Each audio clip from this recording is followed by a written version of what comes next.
Ceann Comhairle, I'm taking this slot as Deputy MacDonald is attending the funeral of Emma Fitzmahoona, and I just want to extend my sympathies and those of my Sinn Féin colleagues to the families and friends of Emma on this very sad time. Ceann Comhairle, too often the annual budget is reduced to a mere accounting exercise, tweaking tax rates a bit here and tweaking spending a bit there. It can and it should be something quite different. The budget can set out not just the numbers or the projections, but an economic strategy, and more importantly, an economic vision to help them meet the challenges of today and the challenges of tomorrow. The budget should be about promoting an economy that works for all and not just for some. It should be an opportunity to lay the building blocks of a more equal and a more fair society. Unfortunately, this government and their partners in Fianna Fáil just don't get that. They offer more of the same, tinkering around the edges and presenting a budget that lacks courage or new ideas. That's because they are wedded to the set of values that has failed. They are more interested in the markets than they are about serving our citizens. It's 10 years since the crash. I would have thought some lessons had been learned. The fact of the matter is that Budget 2019 lacks any fresh thinking or vision. It's a product of the Fianna Fáil and Fine Gael horse trading. It's a lost opportunity.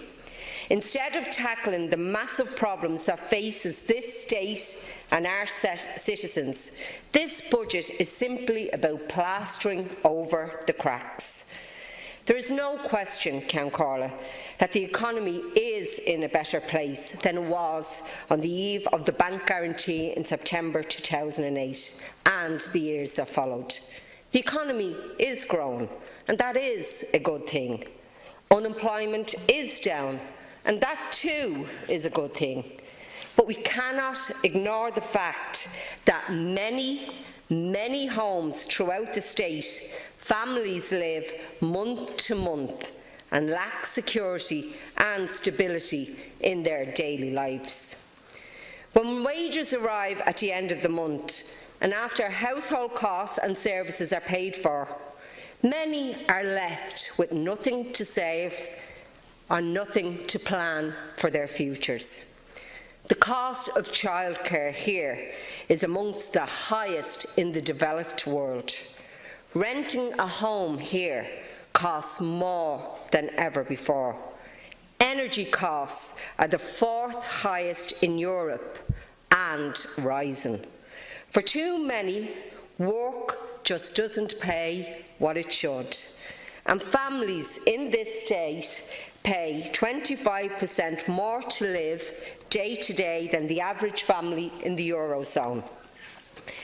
They are the indicators of political failure. They are the indicators of an unequal society. This budget represents more of the same. The wrong priorities, the wrong choices, and the wrong decisions. The government has spun the line that everybody benefits a little from the budget. But the fact is, Ceann Comhairle, in the long run, nobody benefits from this budget. The price of a cup of coffee is no use to somebody when they need a roof over their head or a hospital bed if they fall ill. A few bob someone will get in their pocket as a result of tweaks to the USC is no use when the next rent increase kicks in. The extra few quid in the old age pension, sure, it'll be wiped out when the next utility bill is increased. So what we needed this week was two things. We needed proper investment in services, and we needed to tackle the ever-increasing cost of living. We needed a budget that delivered fairness and equality and sustainability at its core. And Ceann Comhairle, I believe we didn't get that. Look at the level of investment in public services and infrastructure. How are we supposed to attract new businesses, create better and high-paying jobs if we don't invest in infrastructure? The government can talk about Project Ireland 2040 all they want, but we still will be waiting years to reach a European average of investment. The World Economic Forum recently said that the single biggest obstacle to business in this state is poor infrastructure. And it's not just businesses that suffer. It's part of the reason we have a crisis in housing and in health. So what have we got to address that? More of the same. A lack of vision, a lack of commitment, and a lack of investment. It's not going to deliver the level of investment needed to tackle the problems we have now or the ones coming down the road. The problems we face are very real. They're in the here and they're in the now, and they must be addressed. And Sinn Féin has showed how it could be done. Our proposal in respect of capital spending would have ensured an increase in public investment by €2.65 billion in 2019, with €1 billion of this allocated to the provision of housing, because that's one of the biggest issues facing us today.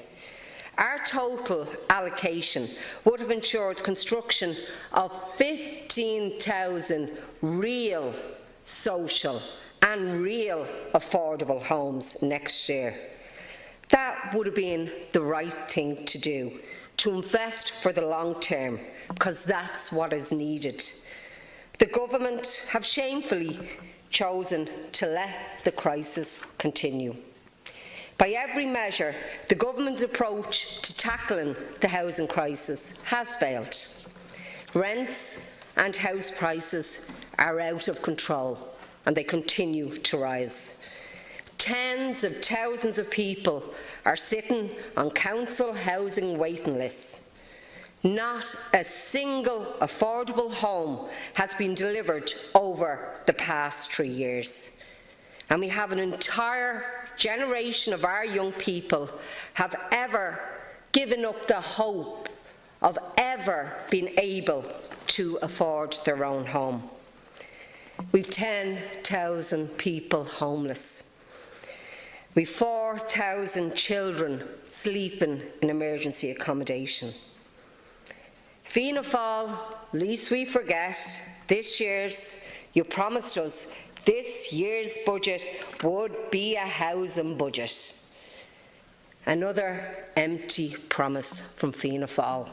Surprise, surprise. And Ceann Comhairle, I had to laugh when I was listening to them saying that they delivered on housing. Only last week, they voted for a cross-party motion calling for investment in social and affordable housing to be increased by €2.3 billion. And what did we get yesterday? Just €120 million in capital investment and a mere €14 million in new money for affordable homes. So, if that's the Fianna Fáil victory on delivering for housing, I hate to see what a failure may look like. The reality is that building social and affordable housing is an economic no-brainer. It reduces homelessness and the number of families and citizens in receipt of rent supplement and HAP.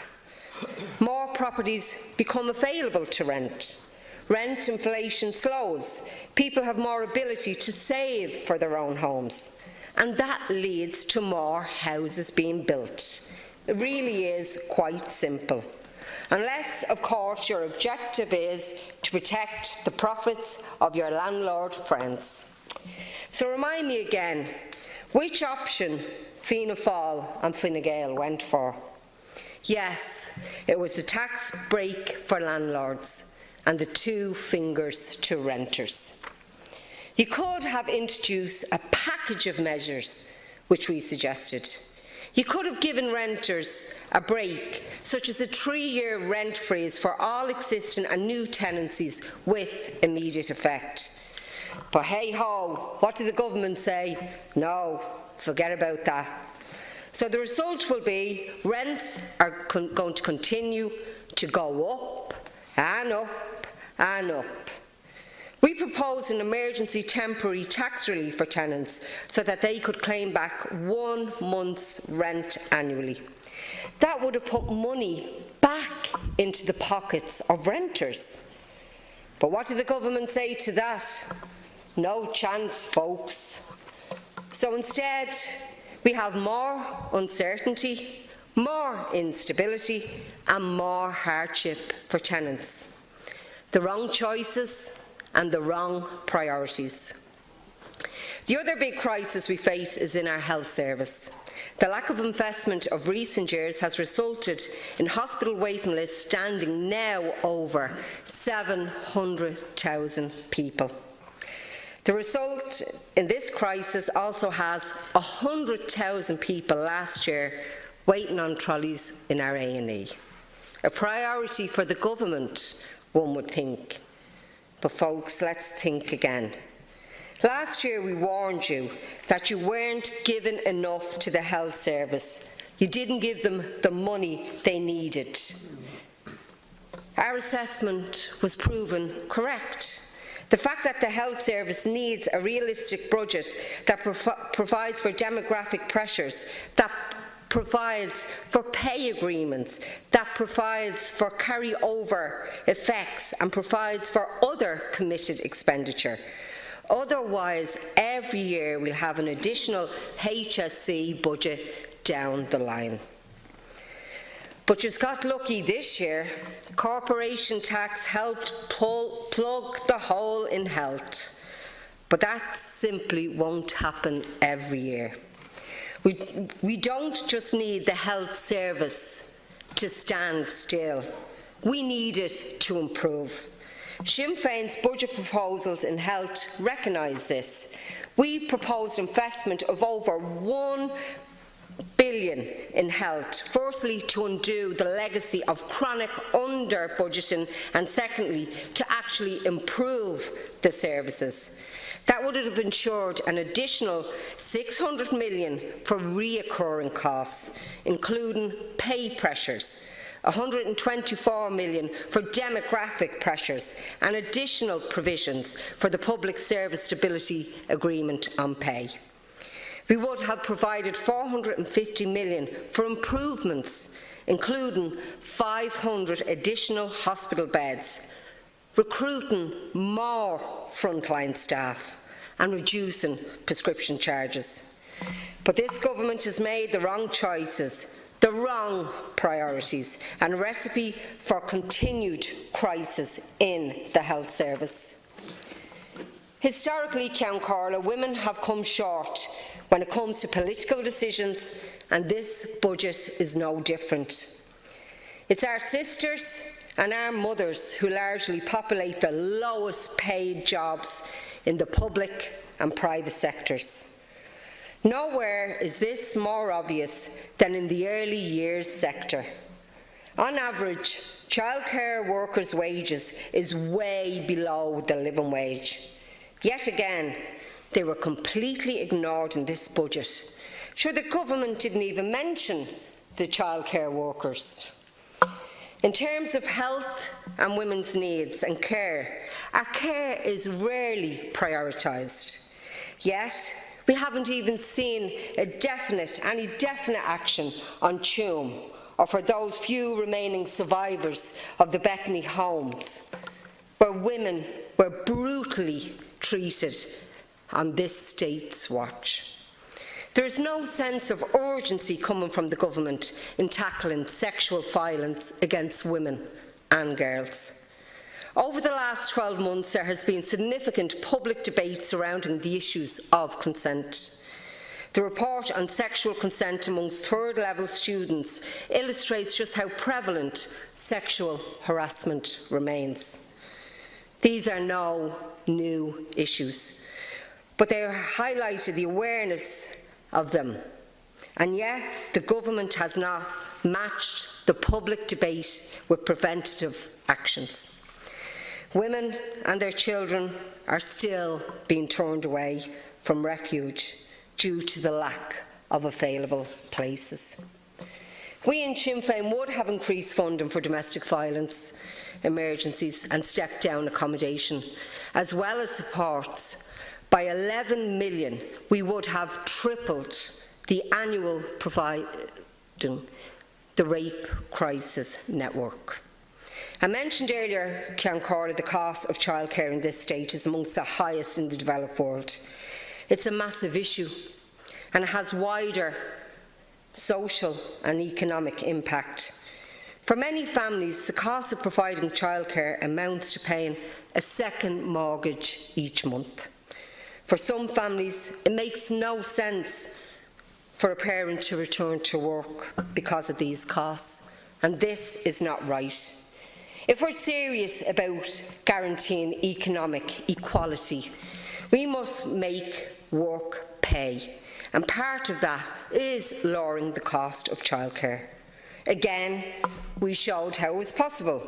We would have increased the universal subsidy under the Affordable Childcare Scheme from 50 cents to €2.50 per hour. That would have been a sound choice, and it would have, on average, halved the cost of childcare for all families. I do want to welcome some of the measures announced yesterday in respect of lower income families. But overall, those paying what amounts to a second mortgage for childcare today will still be paying the equivalent of a second mortgage next year. Brexit, Ceann Comhairle, is one of the immediate challenges facing Ireland, north and south. It represents a massive threat to the all-Ireland economy, to Irish businesses and to Irish jobs.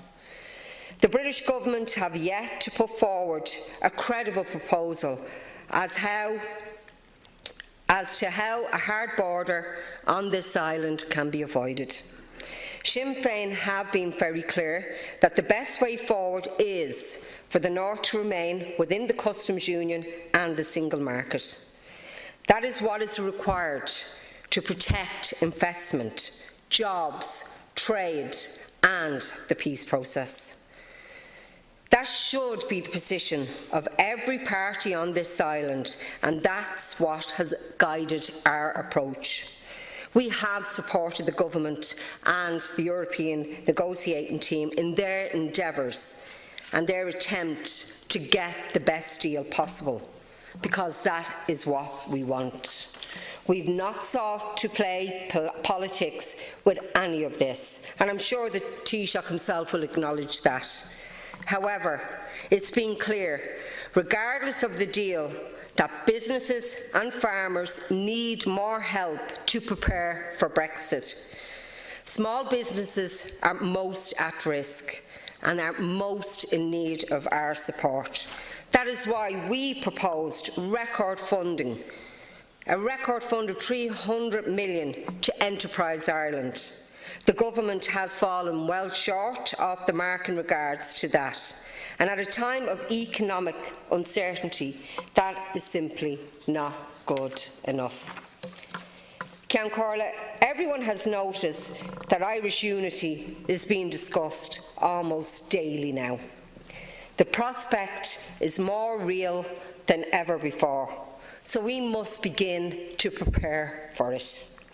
That is why we called for the commission of a United Ireland Economy report on our pre-budget submission, and I would ask the government to ensure that this is carried out. It isn't enough to talk about unity.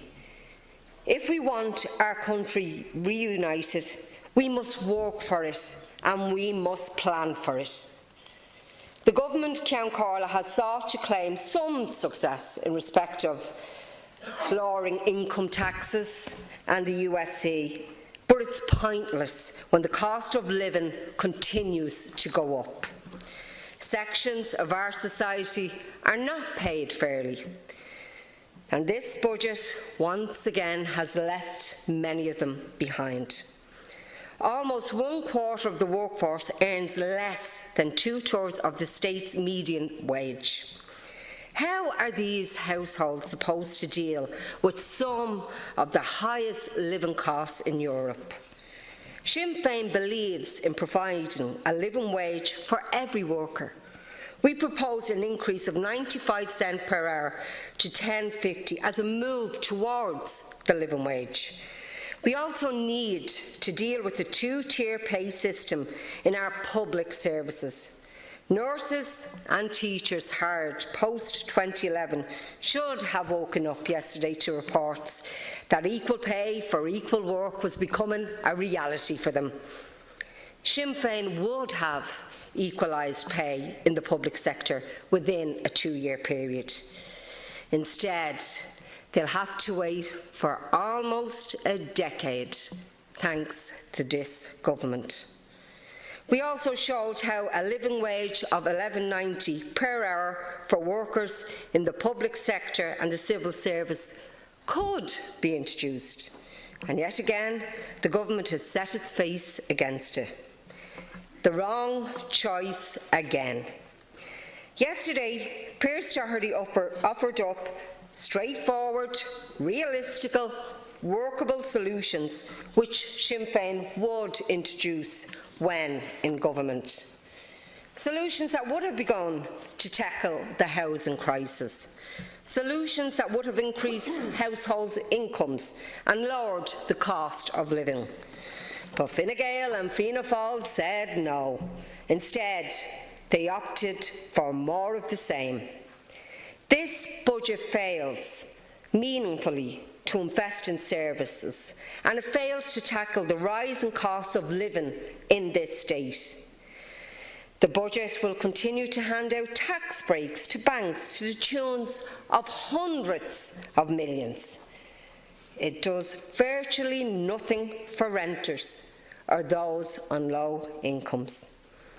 It does nothing to end the housing crisis. Therefore, we will not be supporting it. Fine Gael and Fianna Fáil have yet again illustrated that they're incapable of doing things differently. We needed a budget that delivered fairness.